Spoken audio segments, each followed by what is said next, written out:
Welcome everybody to this town hall series or our FAQ series where we answer commonly asked questions from PAs, from NPs, from physicians related to anything professional from salary negotiations, business, and anything in between, even starting a clinical practice. We help PAs, NPs, and physicians with all these type of professional questions.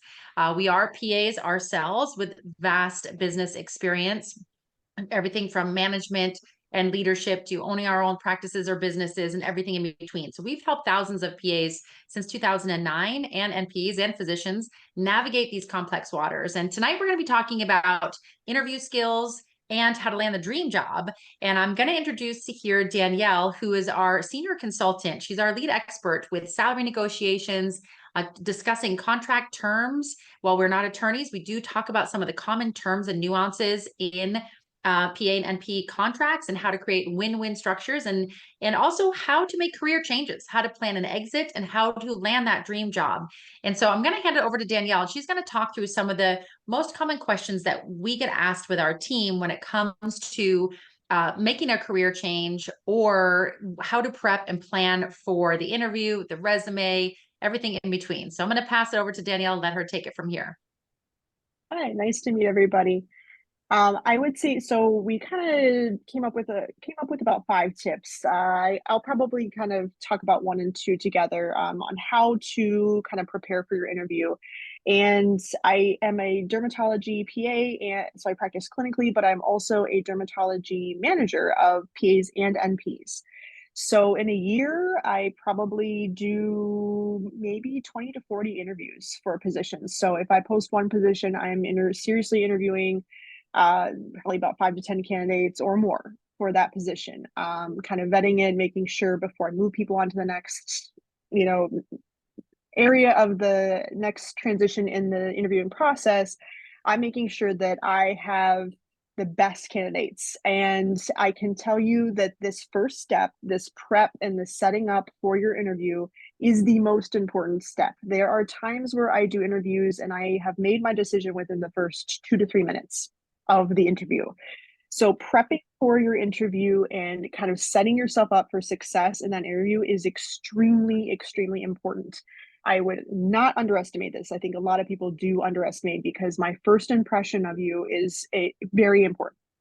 So the first thing is that make sure that you test the video like a lot of times nowadays, I would say the standard is usually that we'll do a video interview first before you make the trip in. Some people are applying to jobs that are hours away, to a position for me that are hours away, or maybe they're, 30 minutes away, but it's hard for them to get away from work and that kind of thing. So we'll often start with a video interview. It's also easier for the interviewer too. If you are not familiar with that video platform, you should download it and test it with yourself or with a spouse or a friend so you can get familiar with it. So if unfortunately, technology is a huge part of our lives as a medical professional. So if you can't figure out Zoom or Microsoft Teams, or you're not familiar with that, if you haven't prepped for the interview and I'm logged in right at our interview time and you're still trying to figure out your microphone and figure out all these different pieces, it's not going to speak well for your preparation and how I think that you may handle your patients and your clinical setting.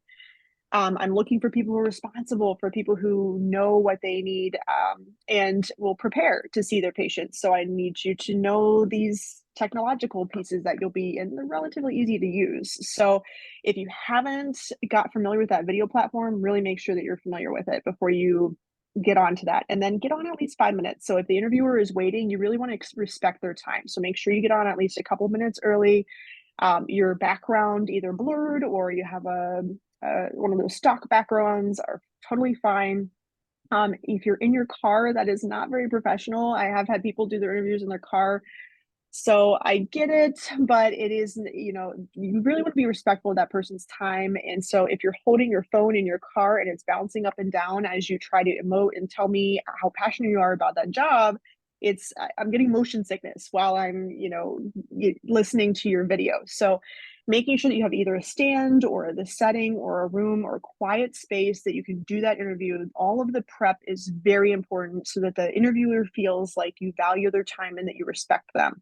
In a day, someone who is interviewing may have like 5 to 10 interviews. So you really need to stand out. And if you're prepped for that interview, and I can tell that you really did the work to make sure that you look professional and you did the work to make sure you understand that platform, that's going to matter. And also a stable internet connection. If you're doing it from data on your phone, it's not going to work as well as if you have a stable, great Wi-Fi connection that nobody else is streaming multiple services on. That's going to be very important too. A lot of people don't think about this. Background noise, that's really important. All that prep is really, really important. Also, if, remember that we're also looking for your prep for the interviews. So that is the other piece of this kind of preparing for your interview. If they have a website, go on to their website, see if there are important things in that job description or important things for that company that you're applying for. Do they really care about a specific type of patient population? Are they, are there keywords or buzzwords that you need to know about? Or who is the interviewer? Go online. And now you can find anything about your interviewers. You can find maybe they've written some journal articles, maybe they have a podcast or a YouTube or something out there that you can learn what they're interested in and maybe what those roles will require of you. So the preparing and getting to know the interviewer is important too. Knowing what the role, look at the job description right before you do the interview. What are they looking for in that job description? What's important to the interviewer? The third tip I would say is and this is probably the biggest thing, because not only do I interview my candidates, but I have multiple other people, physicians, other PAs and NPs, interview them too. And the number one thing I would say that stands out to people is if you have a passion for the position. So if you're trying to break into a different specialty, obviously I'm in derm, so I'll use that example, but this goes for any specialty. If you want to get into rheumatology or aesthetics or internal medicine, you need to make it really clear, if you're making a career transition or you're trying to break into that field or you're a new grad trying to get into there, why are you passionate about that specific position? So it may feel to you like, okay, I've applied for 3 to 5, 10, 20 jobs. And so this is another job that I'm applying for. But once you get that interview, you want to make sure it is extremely, extremely clear why that specific position and why you want to work for that specific location. So if it's a certain medical group, what makes them unique from the other medical groups? And have you done your research? Do you know why that is a good position?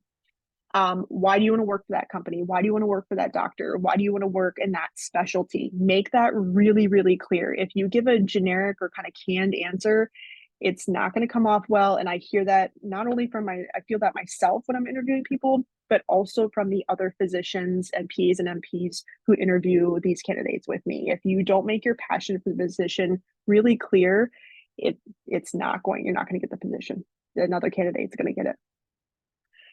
The other tip I would have is to ask good questions. So and this goes for a lot of things, not only for interviewing, but what are the gaps? What is the need of the decision maker? So that person who's doing the interviewing, if they're the decision maker, what is the gap? What kind of candidate, what makes a candidate really good to them? What are they valuing? Do they need someone who's flexible? Do they need someone who can see a lot of patients? Do they need someone who spends a lot of time with their patients and sees less patients, very thorough? Maybe they have very complex patient population. You really need to dive in and figure out what the gaps are and what the needs are of that position and of that decision maker, because that is where you're going to really catch their attention. So you want to do the prep. You want to make sure that you make your passion for that position very clear, and you want to make sure you ask good questions about what they need and frame your answers and how you can help them meet that need. And then the last bullet point I would have is to ask to shadow. So in my career, there's been roles that I've looked at in past years and I'm like, okay, this is the perfect role. And I want to make sure, I want to, shadow at this place. And I went to one practice and the practice was a mess, behind the scenes, there's boxes everywhere. It's extremely disorganized, but I would have had no idea that it was such a disorganized mess behind the scenes had I not done that shadowing. So that is a personal story about how important shadowing is. You can also get some really valuable information. Most PAs and NPs want to help other PAs and NPs. And sometimes, if it's a bad workplace or a toxic workplace, they will tell you, don't work here, or here's my problems. And again, that asking good questions is really important here. So you want to come prepared with that. If you get an hour or two to spend with a PA or NP with the practice, with the shadowing, what are some good questions you can ask them? Are they staying after hours? Is that really important to you? Are they staying after like 2 to 3 hours to do their charting? Do they have good help? Do they have good support staff? How many patients a day are they seeing? How far are they booked out? These are quick, easy questions that you can ask of a PA or NP or physician at that practice, but you need to get in there and do the shadowing, especially if you're just speaking to a recruiter that's not clinical. You really need to get in there and do the shadowing if they will allow that. And if they don't, you maybe need to ask why. Those are the biggest points that I would have for landing that dream job and really nailing the interview. If you can impress people in that first virtual interview and keep that impression going, people will say, "Well, I don't have any experience. How do I break in?" It's really making that first impression on the interview. If you can do that, you can really get far and land that dream job. And we have consulting, one-on-one consulting, career coaching. If you feel I've coached a lot of clients on, they want to break into another specialty, they want help with their resume, they want help, getting to that next step in their career and getting more fulfillment out of their PA or NP career. So feel free to reach out if you need more help or some one-on-one in your individual situation. Awesome. Thank you so much, Danielle. Oh, there you go, Casey. Yeah, I was just noticed I was muted. Yes, those were awesome tips. Thanks, Danielle. Those were great, fantastic for people looking to make a career change or interview skills. That we all need refreshers sometimes on some of those things. So coming from you, I know you interview so many people. So I think those were fantastic tips. And again, we're here as a resource at Certified PA Consulting. We're here to answer these kind of questions related to progressing and advancing your career. Most people will make a career change at some point, in their entire career trajectory. So it's not something to be afraid of. It feels scary sometimes when we're in it, but it's normal part of the process. And that's what we're here for. We're here to help you negotiate, navigate the change, interview, and land that position that is where you want to be for the long term, or maybe you want to go out and open your own. We're here for that too. So don't be shy to reach out to us at team@Certified PA Consulting. We will drop notes here in the chat. For those of you who are here live, those watching on YouTube, we will drop in the show notes connections to our website, as well as how to get in touch with us directly. And at this point, we're going to open up for questions for Q&A for those of you who are here. We want to open up for questions. And if you're watching on YouTube on the recording, we will catch you in our next Town Hall FAQ series in a few weeks. And for now, I'm going to open up for questions here in the chat.